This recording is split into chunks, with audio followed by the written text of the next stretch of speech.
기도하시겠습니다. 하나님 아버지 감사드립니다. 이 시간 하나님 말씀을 듣기 원합니다. 하나님의 말씀이 하나님의 음성으로 들려지는 은혜의 시간 되게 하여 주시옵소서.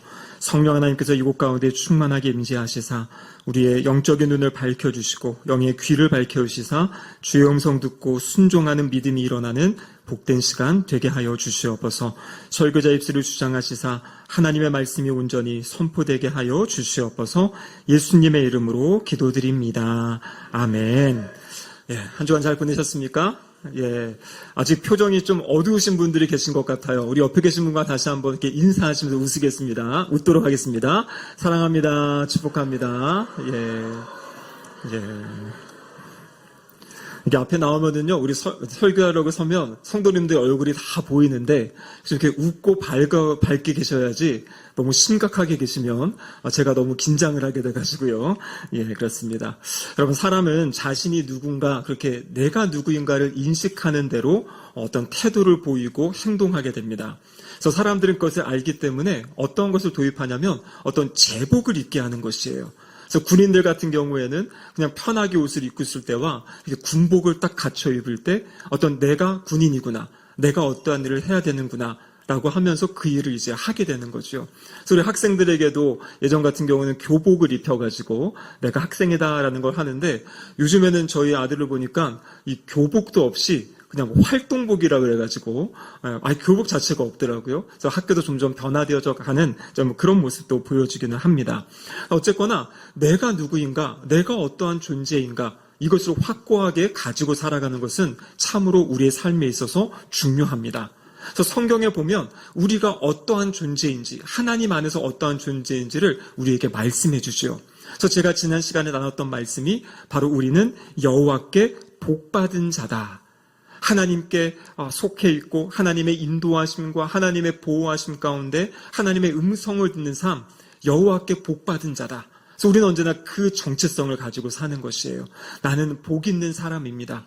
하나님이 나와 함께 하시기에 나는 복 있는 사람입니다. 성경을 보면요, 우리가 예수 그리스도를 구세주와 주님으로 영접하는 순간 또 뭐라고 말씀하십니까? 우리를 향해서 하나님의 자녀다 이렇게 말씀하세요.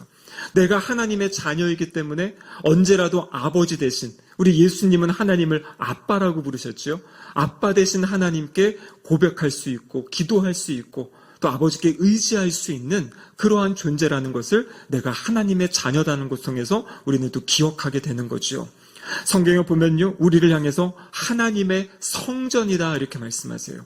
여러분, 이 정체성이 있을 때 우리는 우리의 몸을 더러운 거로부터 또 불결하고 이런 거로부터 우리를 제한하고, 그렇죠? 그래서 우리 거룩하게 세워가는, 나의 몸은 거룩해야 돼 라는 것을 생각하게 되는 것이죠. 또 성경에 보면 하나님이 우리를 향해서 너희는 하나님의 동역자다 이렇게 이야기합니다. 사실 감당할 수 없는 일인데 우리를 향해서 동역자다. 내가 하는 일을 함께 하자라고 말씀하세요.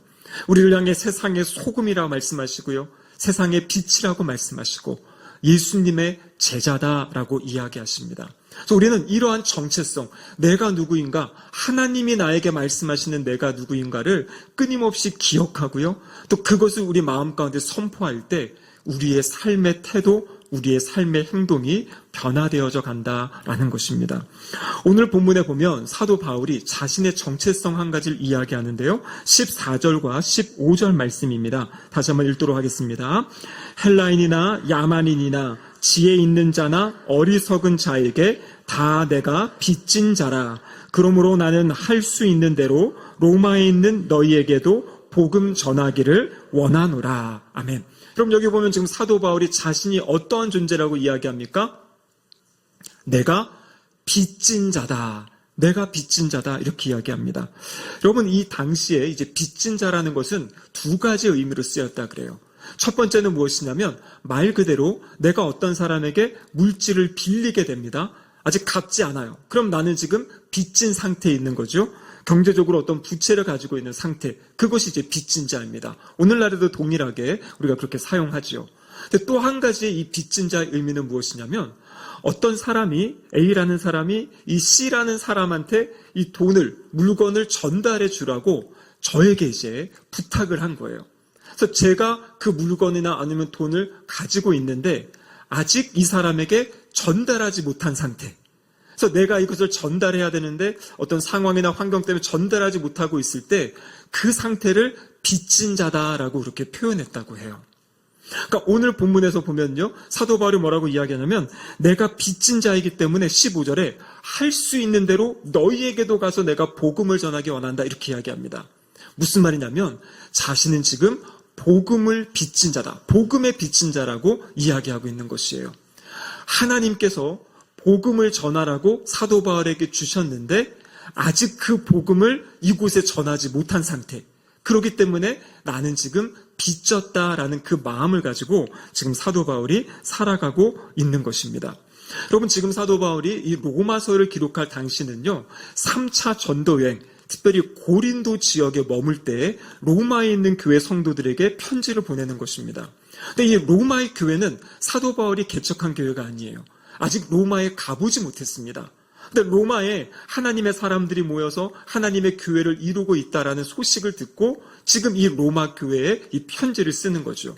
원래는 가고 싶었는데 몇 번이나 그것이 막히다 보니까 편지로라도 이 복음의 내용을 전하고 싶어가지고 지금 쓰면서 나는 모든 사람에게 빚진 자다. 사실 지금 고린도에서 복음을 전하고 사역하고 있는 사도 바울이요, 로마의 복음을 전하지 못했다고 나는 지금 빚진 자다라는 그 마음과 고백을 가지고 지금 살아가고 있는 것을 보여주고 있습니다. 여러분, 그런데 이 빚진 자, 여러분, 이것은 사도 바울만 갖는 그런 마음이 되어서는 안 되는 것이에요. 여기 있는 저와 우리 모든 성도님들의 마음에도 나는 복음의 빚진 자다, 나는 빚진 자다라는 그러한 의식을 가지고 살아가야 합니다. 마가복음 16장 15절에 보면 이렇게 기록되어 있습니다. 예수님께서 하신 말씀이지요. 너희는 온 천하에 다니며 만민에게 복음을 전파하라. 복음을 전파하라. 누구에게? 온 천하를 다니며 만민에게. 여러분, 이 말씀은 예수님을 따르는 제자들에게 주신 말씀이에요. 이것은 그냥 2000년 전에 주신 말씀으로 끝나는 것이 아니라 오늘 저와 여기 계신 우리 모든 성도님들에게 주시는 말씀이에요. 온 천하에 다니며 만민에게 복음을 전파하라. 그래서 우리는 복음을 듣고 그 복음을 통해 구원받은 모든 사람들은 동일하게 그 복음을 받았기 때문에, 그 복음을 맡았기 때문에 이제는 누군가에게 전해야 되는 그 빚을 지고 있는 사람이다라는 것입니다. 여러분, 복음으로 빚진 자, 사실 마음에 좀 불편함이 있죠.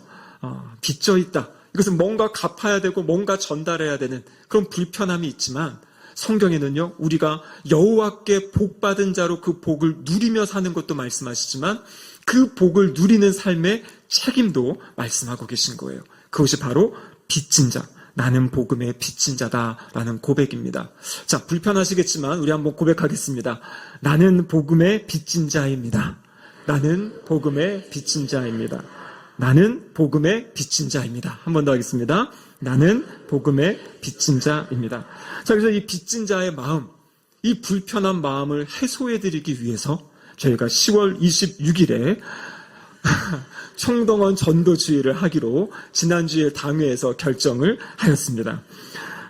그래서 지금 이제 그 과정이에요. 혼자 하려고 하면 부담돼서 못해요. 하지만 교회가 함께 지금 이제 전도대원을 모집하고 있습니다. 아직 신청하지 못하신 분들 계시다면 오늘까지 신청해 주시면 이제 이번 주 수요일 날 이제 차전도 하고 또 토요일 날은 부침개 전도를 하고, 그래서 여러분, 실제 내가 복음을 전하지 못할지라도 함께 부침개를 굽고 전도지를 나눠주는 이 시간들을 통해서 복음 전도의 일에 동참하는 것이에요. 함께하는 것입니다. 그럴 때 우리의 이 하나님이 맡기신 이 복음에 빚진 것을 조금씩이라도 갚아갈 수 있다라는 것입니다. 제가 총동원 전도주일, 사실 저는 제가 있던 교회에서는 이런 전도 행사를 잘 하진 않았어요. 그냥 제가 있던 교회는요, 매주 총동원 전도주일이었습니다. 저희 원로 목사님은 매주 구역마다 교구마다 몇 명 전도해 왔는지 체크하고 막 엄청난 이런 사실 그때는 스트레스였어요. 그래서 저는 난 이렇게 전도 사역은 안 해야지 했는데 우리 교회 오니까요, 매년 이제 1전에 2차례씩 하고 계시다고 했고, 또 제가 작년에 올 때 내년에는 우리 원로 목사님 하시던 방법대로 하겠습니다 해가지고 이렇게 이제 시작을 하게 됐는데요. 그래서 제가 총동원 전도주의를 한번 인터넷 검색해 봤더니 이것이 바로 35년 전에 우리 교단에서 시작을 했더라고요. 그래서 교단에서 최소 1년에 한 번 이상 우리 교단에 속한 교회들이 이 전도주의를 지키면서 이 전도 사역에 동참하면 좋겠다 하면서 이렇게 공문을 보냈던 그런 자료들이 지금도 인터넷에 남아있는 것을 보게 되었습니다. 근데 거기에 보니까요, 총동원 전도주일의 취지를 이렇게 적어 놓으셨는데 참 제 마음에 감동이 있었어요. 총동원 전도주일은 교회가 한 영혼을 구원하기 위해 모든 힘과 정성을 동원하여 전도하기 위한 주일입니다. 그러므로 총동원 주일은 복음 전파의 사명을 실천하는 교회의 본질적 사명을 감당하는 데 목적이 있습니다. 여러분, 제가 봤을 때는 이렇게 전도 행사한다 하면 많은 사람들을 불러가지고 그날 교회가 시끌벅적한 어떤 그러한 상황으로 끝나는 걸 생각했는데, 이 총동원 전도 주일의 이 취지에 뭐라고 되어 있냐면, 교회가 한 영혼을 구원하기 위해 모든 힘과 정성을 동원하는 것이다, 이렇게 되어 있습니다.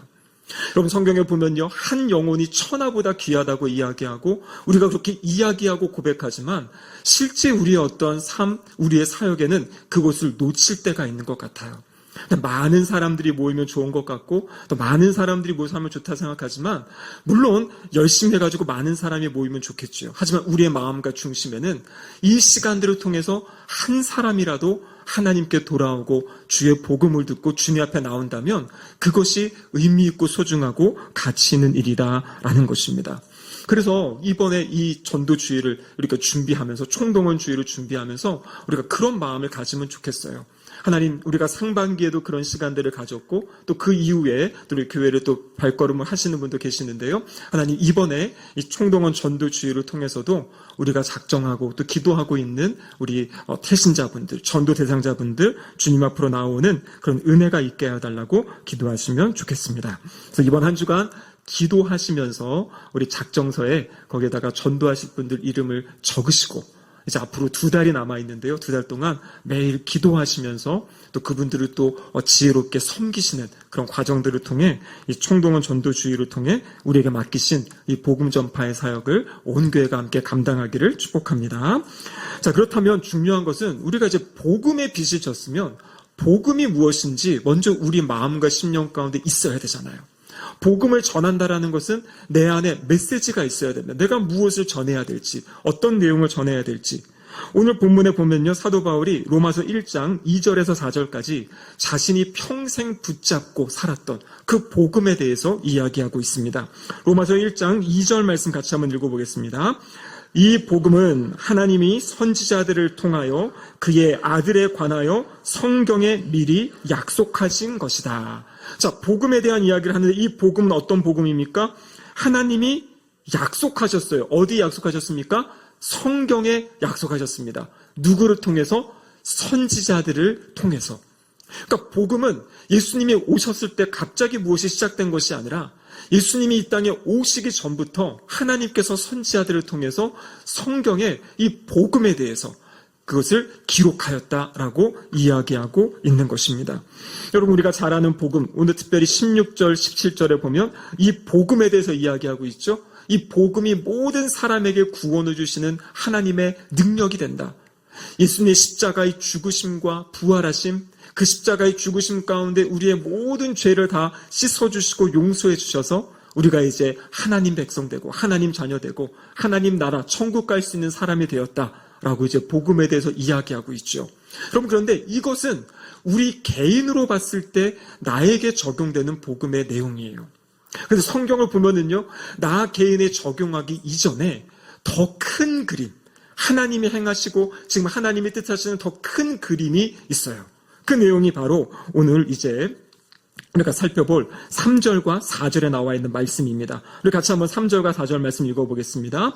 그의 아들에 관하여 말하면 육신으로는 다윗의 혈통에서 나셨고 성결의 영으로는 죽은 자들 가운데서 부활하사 능력으로 하나님의 아들로 선포되셨으니 곧 우리 주 예수 그리스도시니라. 아멘.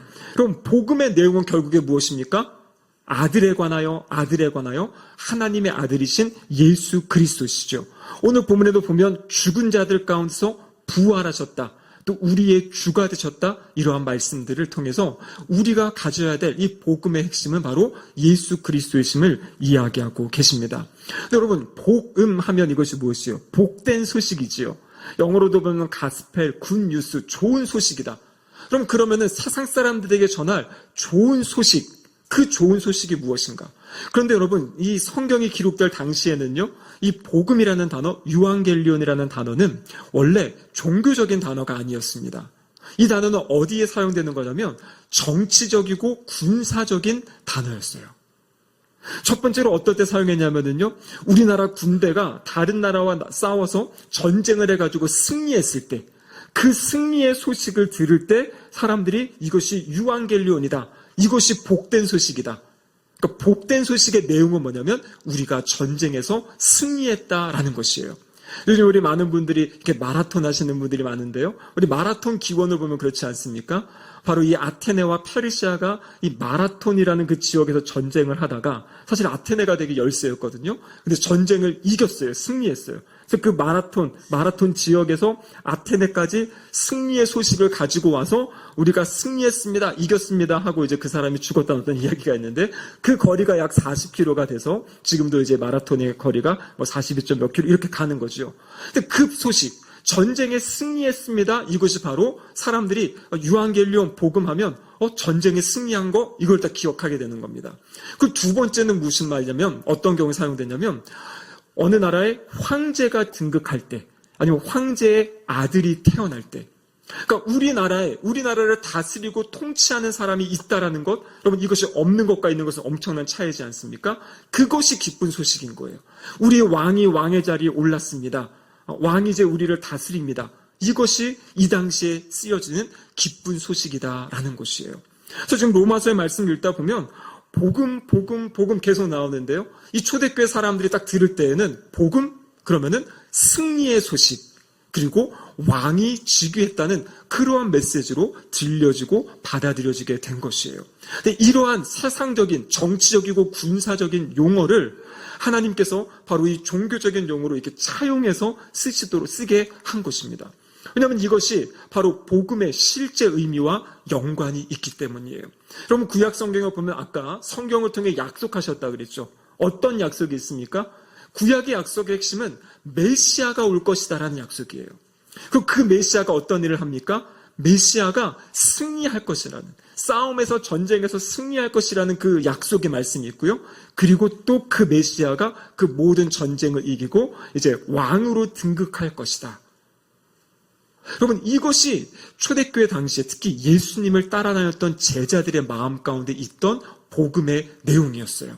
여러분 알고 계시죠? 예수님의 제자들은 마지막 예수님 십자가의 길을 걸어가시는데 서로 싸웠거든요. 누가 높은 자리에 갈 것인가. 그들이 가지고 있던 예수님에 대한 생각은 정치적인 메시아였습니다. 그래서 예수님이 지금 우리가 로마의 식민지 가운데 있는데 이 로마를 물리치고 다윗처럼 우리에게 그 풍성한, 우리에게 아주 번성한 나라를 허락해 주실 것이다. 예수님이 이것을 물리치고 예수님이 왕으로 올라가실 것이다. 그렇기 때문에 우리가 예수님을 잘 따라다니면 나중에 예수님 오른쪽 왼쪽에서 어떤 권세를 가질 수 있을 것이다라고 착각하며 예수님의 제자들조차 따라갔던 것이에요.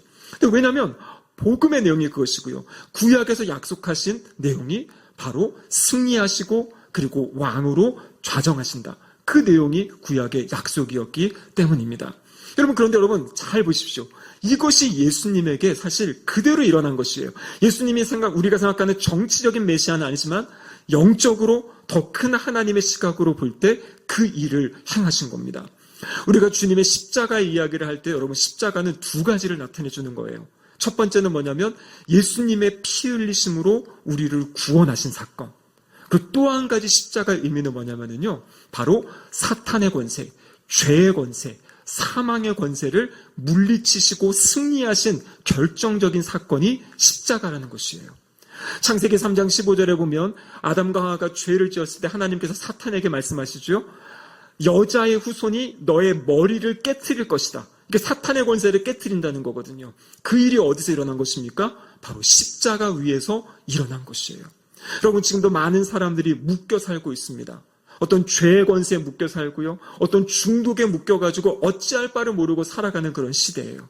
근데 주님의 말씀은 무엇이냐면 예수 그리스도께서 그 모든 것들을 승리하셨다. 모든 것들을 이기셨다. 그래서 고린도전서에 보면은 사망아 내가 쏘는 것이 어딨냐 그러면서 사망에까지 꾸짖지 않습니까? 그래서 주님께서 승리하신 소식, 우리가 묶여 살아가고 우리가 억눌려 살아가는 그 모든 것으로부터 주님이 이기셨다라는 것이에요. 그래서 주님의 복음을 믿는 사람들은 승리하신 그리스도. 그래서 주님 말씀하시죠. 너희가 세상에서 환난을 당하나 담대하라. 그럼 뭐라고 말씀하세요? 내가 이곳 세상을 이기었노라 말씀하세요. 그러니까 주님께서 이기셨다. 내가 모두 묶여있고 내가 답답하고 내가 어떻게 할 수 없는 그 모든 영역들 우리 주님이 다 풀어주시고 우리에게 참된 자유를 주신다라는 그 소식을 전하는 것이에요. 그것이 바로 이 복음서에서 이야기하는 하나님 나라의 복음. 하나님 나라에 예수님께서 그 모든 것을 승리하셨다, 이기셨다라는 것을 이야기하고 있습니다. 그리고 이 복음서에서는 그 승리의 사건이 중심이고요. 그리고 이 서신서에 보면은 사도 바울이 뭐라고 표현하냐면 복음을 하나님의 아들의 복음이다 이렇게 이야기해요. 아들의 복음. 근데 이 아들의 복음의 핵심은 무엇이냐면 예수님이 십자가에 죽으셨지만 하나님께서 예수님을 다시 살리셔서 부활시키셔서 하나님 보좌 우편에 앉히신 그 사건. 그래서 모든 입술이 예수님을 주님이라고 왕이라고 고백하게 한 그 사건을 이야기하고 있는 것이에요. 그래서 아까 말씀드렸던 그 유앙겔리온의 그 정치적이고 군사적인 그 메시지가 사실 예수님이 하신 그 모습을 다 보여주고 비춰주고 있기 때문에 그 복음이라는 단어를 사용해가지고 지금 우리에게도 말씀해주고 계신다라는 것이죠. 그럼 우리가 방금 본 로마서 3장 1장 4절의 말씀에 보면 이렇게 되어 있죠. 죽은 자들 가운데서 부활하사 능력의 아들로 선포되셨다. 그럼 여기서 능력의 아들로 선포됐다는 건 뭐냐면 권세 있는 아들, 능력 있는 아들.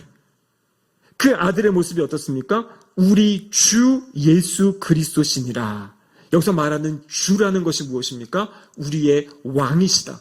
온 세상의 통치자가 되셨다라는 것을 이야기하고 계신 겁니다. 그래서 여러분 사도 바울은요 복음을 전할 때 그것을 전한 것이에요. 여러분 더 이상 묶여 살지 마세요. 더 이상 두려워하며 살지 마세요. 불안해하며 살지 마세요. 주님께서 그 모든 것을 정복하셨습니다. 모든 악의 세력을 주님께서 깨트려 주셨습니다. 그리고 지금은 주님이 왕이십니다. 그래서 여러분들의 삶의 주인을 세상의 다른 어떤 것이 아니라 예수 그리스도께로 그 모든 방향을 전환하고 예수님이 나의 주인이십니다. 예수님이 나의 왕이십니다. 라고 고백하며 살아갈 때 우리의 묶여있는 세상의 모든 것들이 풀어지고 이제는 주님의 다스림 가운데 주님 안에서 참된 자유를 누리며 살아갈 수 있게 된다라고 말씀하시는 것입니다. 그 안에 그 방법이 우리가 예수님을 믿는 그 믿음을 통해서 그 안에 이제 진입하게 되는 거죠. 그 안에 이제 구원을 받은 이후에 우리의 삶의 모습은 그 모든 묶였던 거로부터 자유케 되는. 그래서 여러분 이것을 우리가 선포할 수 있어야 돼요. 우리 주님이 이기셨다. 우리 주님이 승리하셨다. 내가 지금 갖고 있는 이 모든 문제들 우리 주님이 이미 이기신 것이다. 그래서 나도 우리 주님과 함께 이 문제들을 이기며 살아갈 수 있다라는 은혜의 말씀을 붙잡고 살아가시기를 주님의 이름으로 축복합니다.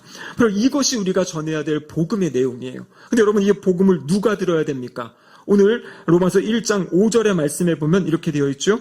그로 말미암아 우리가 은혜와 사도의 직분을 받아 그의 이름을 위하여 모든 이방인 중에서 믿어 순종하게 하나니. 여기 보면 누구에게 전해야 된다고 그럽니까? 모든 이방인, 모든 사람들. 로마서 1장 16절에도 복음은 모든 믿는 자에게 구원을 주신다. 그래서 이 복음은 모든 사람들에게 전해져야 돼요.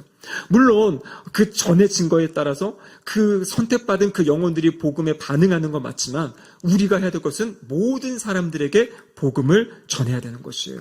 그러면서 우리가 꿈을 가지면 좋을 것 같아요. 우리 성도님들, 우리가 이 총동원 전도 주일은 우리가 그 영혼들을 불러 모으는 자리지 않습니까? 근데 이제 우리가 불러 모으지만 않고 또 전도의 자리로 나아가고 또 선교의 자리로 나아가는 그런 꿈을 가지면 좋을 것 같아요. 그럼 요즘에 우리 어른 장년 세대들도요, 교회들마다 이렇게 선교지에 가서 선교하고 복음을 전하고 전혀 우리와 모습도 다르고 어떠한 그 언어도 다르고 살아가는 환경도 다른 곳에 가서 복음을 전하는 사역들을 이제 하시는 분들이 많이 있거든요. 그래서 우리 신길동 교회도 정말 우리가 마음을 모으고 힘을 모으고 준비해서 그렇게 가서 또 찾아가서 선교하는 그리고 또 우리의 지금 선교의 사역들이 선교의 지경이 점점 넓어져 갈 수 있도록 계속 기도할 수 있어야 됩니다. 그것이 바로 복음의 빚진 자의 삶의 모습이에요. 근데 여러분 한 가지만 더 살펴보겠습니다. 오늘 본문의 1장 15절에 보면 사도 바울이 이렇게 이야기합니다. 그러므로 나는 할 수 있는 대로 로마에 있는 너희에게도 복음 전하기를 원하노라 이렇게 되어 있어요. 로마에 있는 너희, 지금 로마 교회지 않습니까? 사도 바울이 로마 교회에 가서 복음을 전하고 싶어 한대요. 그럼 이게 무슨 말일까요? 교회에 복음을 전한다? 여러분 이 복음의 내용은요, 끊임없이 들려줘야 되고 끊임없이 배워야 한다는 것이에요. 우리가 가장 단순하고 기본적인 복음의 내용을 알죠. 예수 그리스도를 통한 구원. 여러분 복음은 그것만이 아니에요. 그것에 대한 설명들, 그 과정들, 또 그것의 은혜들, 그리고 또 그것을 어떻게 살아가야 되는지 그 모든 것이 복음에 담겨 있는 것입니다. 그래서 사도 바울이 로마서 1장 11절에 이렇게 이야기합니다. 내가 너희 보기를 간절히 원하는 것은 어떤 신령한 은사를 너희에게 나누어 주어 너희를 견고하게 하려 합니다. 여기서 신령한 은사, 성경학자들은 이것은 무엇이라고 이야기하냐면 가르침의 은사라 그래요. 그래서 이들에게 복음을 가르쳐서 복음을 통해 이들이 견고하여지고 그리고 결국에 13절에 보면은 그것을 통해서 열매 맺게 하기 원한다라고 이야기하고 있습니다.